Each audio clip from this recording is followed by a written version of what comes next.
By the first week of April, Cole Caufield had 49 goals, 12 game-winning goals, and one of those nicknames that only sticks when a city feels like it belongs to the player. Montreal's own site had already started calling him Mr. Saturday Night, and the reason was pretty simple. He kept scoring goals on Saturdays, and he kept doing it in games that felt louder than the rest. A week earlier, the Canadiens noted that his goal in Nashville was already his 20th in his 21st Saturday game of the season. Before that, they pointed out that his Saturday goal total had reached 16, the most by a Montreal player on Saturdays since Brian Bellows in 1992-93, with only Stéphane Richet's 24 in 1989-90 sitting higher in franchise history. For a guy who slipped to 15th in the 2019 draft because teams got nervous about a 5'7" frame, that is a sharp answer. The strange thing is that none of this really feels random once you look back at where he came from. Caufield grew up in Stevens Point, Wisconsin, in a family where hockey was part of daily life. His father, Paul, played at Wisconsin's Stevens Point and remains the school's all-time leading scorer. His older brother, Brock, played for Wisconsin too. His grandfather, Wayne, is in the Wisconsin Hockey Hall of Fame. The game was always there, and so was the routine that comes with it. USA Hockey and Canadiens features on Caufield have both leaned into the same picture. The family would get back from tournaments, and before anyone had fully unpacked, pucks were already flying around the house again. He was not built in one giant leap. He was built through repetition, one shot at a time, in a place where that repetition never really stopped. That matters because Caufield's whole career has been a long argument against the same doubt. He was always small. He was always hearing the same concerns. Great scorer in youth hockey, maybe not big enough later. Great release, maybe too easy to handle at the next level. His father even had him shoot right-handed because it felt it gave him a cleaner look at a goalie's glove side. And over time, that turned into the release everybody knows now. The thing that jumps out when you go through his path is how little the basic formula changed. He did not turn into a different type of player every few years. He stayed the same kind of scorer and kept proving that the level didn't matter as much as people thought it would. Before Montreal drafted him, Caufield had already become one of the most productive goal scorers the national team development program had ever seen. In 2 seasons there, he scored 126 goals. At the time, that was the career record. He also set the single-season record with 72 in 2018-19, and his 180 career points still rank near the top of the program history. When you stack that against the names around him, the company gets ridiculous fast. Phil Kessel had 104. Patrick Kane had 84. Austin Matthews had 79. Caufield just kept piling them up. That is one reason the draft slide looked strange even then. The numbers were already screaming what he was. Then he went to Wisconsin and got even better. As a freshman, he led the Badgers in goals and points. As a sophomore, he went off. 30 goals, 52 points, 31 games. He led the country in goals, points per game, and several power play categories. Then won the Hobey Baker. Wisconsin's own release and the NCAA write-up both underline how complete that season was. He was not just the best scorer on a good team. He was the best player in college hockey. For a kid whose draft conversation kept circling back to size, that should have ended most of the debate. It did not. NHL teams are slow to let go of old habits. That is how Montreal ended up getting him at 15 in 2019. Sportsnet's draft coverage from that night made the situation clear enough. The Canadiens were thrilled he had fallen. Everyone understood why he had. People saw 5'7" and got nervous. 5'7"-ish? USA Hockey, meanwhile, was sitting there with the all-time NTDP goal record next to his name. Montreal basically walked away with a player they viewed as a steal because the league talked itself into being careful around a scorer. It's easy to say that now because the NHL part has already worked.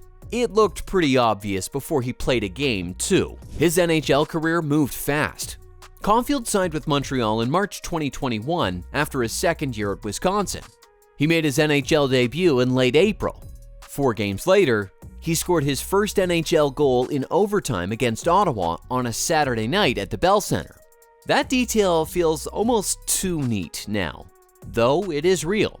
He helped the Canadiens get through the North Division race, then followed that with a strong playoff run in which he led all rookies in postseason scoring as Montreal reached the Stanley Cup final.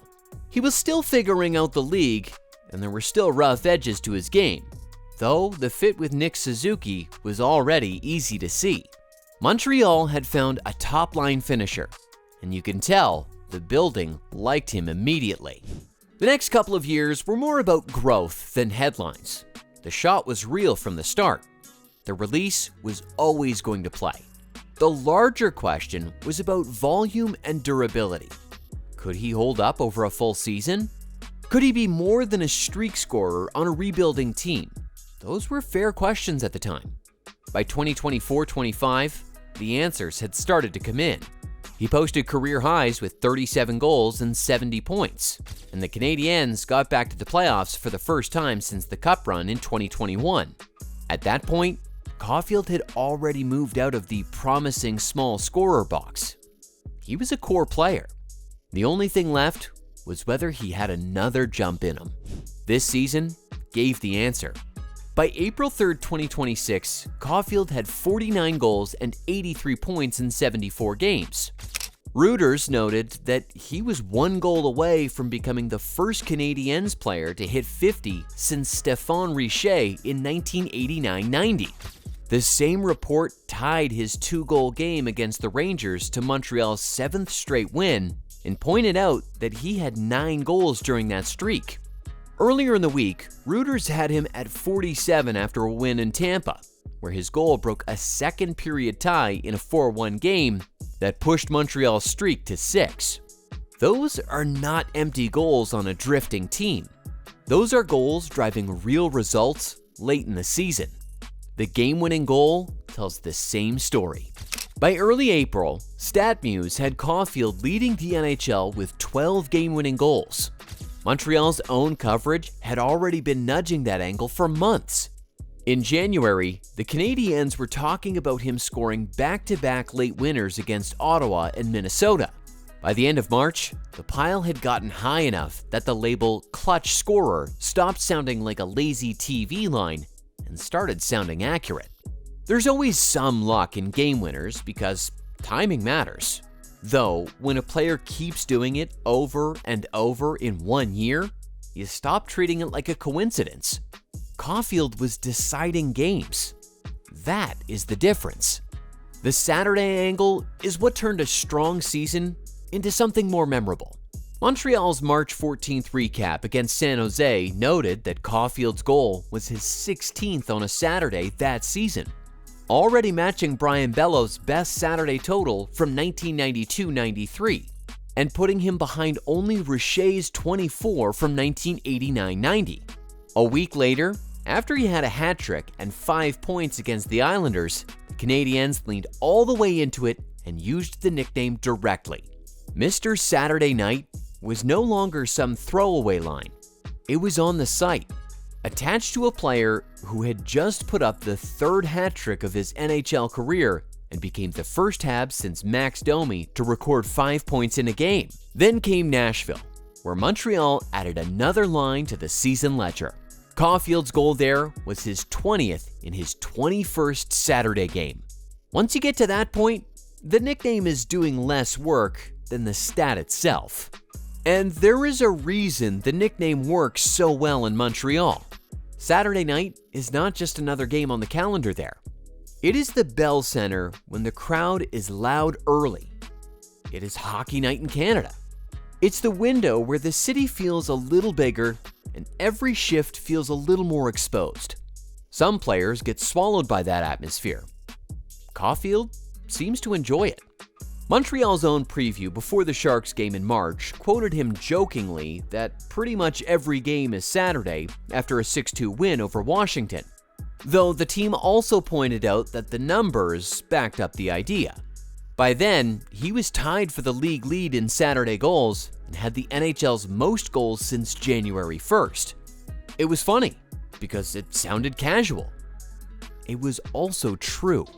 The better point is what all of this says about the team around him.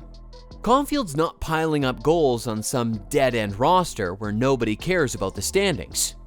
Montreal's late-season surge changed the frame.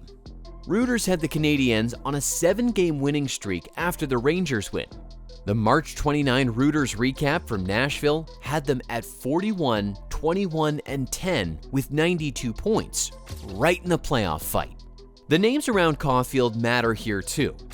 Nick Suzuki has grown into the top-line center Montreal needed. Juraj Slafkovsky keeps getting stronger. Lane Hudson adds skill from the back end. Ivan Demidov is already part of the rush. This doesn't feel like one scorer on a team waiting for a future date. It feels like a good player hitting his own peak while the group around him starts to make sense at the same time. That's why the old framing doesn't really work anymore. The tiny kid from Wisconsin part belongs in the story because it explains how Montreal ended up with him in the first place. It explains the chip on his shoulder, the way he was discussed before the draft, the reason people kept trying to put a ceiling on a scorer who had been blowing through every level for years. It just does not explain the player now. The player now is a 25-year-old winger with 49 goals, 12 game winners, a real shot at 50, and a season that keeps dragging his name into Montreal scoring history. That is a different level of conversation. And the future part is what makes this year feel bigger than a hot stretch. Caufield is already signed long-term. Suzuki is in place. Montreal's young core is no longer theoretical. The Canadiens still need more growth, more playoff reps, and probably another step from several of their younger pieces before anyone starts talking about the very top of the East. Though the outline is there now in a way it was not a couple of years ago. Caufield's role inside that is pretty obvious. He is the finisher. He's the shooter teams have to track. He's the guy you want on the ice late when the game is sitting there waiting for one clean look. So the nickname fits, though not because it sounds good. It fits because the goals keep showing up on the exact night when Montreal notices them most. Cole Caufield did not become Mr. Saturday night because somebody in the building needed a catchy line for a hot week. He earned it in the most direct way possible. He scored his first NHL goal on a Saturday night. He turned this season into a string of Saturday highlights. He kept adding game winners until the whole thing stopped feeling cute and started feeling earned. At some point, a nickname becomes less about style and more about timing. In his case, the timing has been perfect.